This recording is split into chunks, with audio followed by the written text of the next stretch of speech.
મને productive feel કરવું બહુ ગમતું છે. આ મારી માટે બહુ મહત્વની વસ્તુ છે અને તેના માટે હું રોજ મારા માટે થોડો સમય જરૂર કાઢું છું. તમે જાણો છો, મી ટાઈમ અને આ બધી સારી આદતોમાં હમણાં એક નવી આદત પણ ઉમેરાઈ ગઈ છે. લાઈફ સ્ટેજ પર વિડિયો જોવું. હવે તમે પૂછશો, બિંજ વોચિંગ કરવું સારી આદત કેવી રીતે બની? આવી રીતે બની કારણ કે આ રિવોર્ડિંગ છે. મને ફક્ત લાઈફ સ્ટેજ પર રજિસ્ટર કરવું હતું અને તે વિડિયો જ જોવા હતા જે મોનેટાઇઝ થાય છે, એટલે કે જેના એપ્સ હોય છે.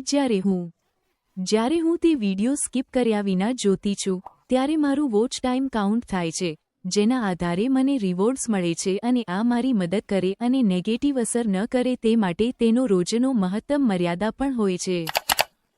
અને સેક્સ મારો તો સ્ક્રીન ટાઈમમાં 7 કલાક છે, તો આ રીતે જ કાઢી નાખું છું. આથી બેન્ચ પણ થાય છે અને કમાણી પણ થાય છે.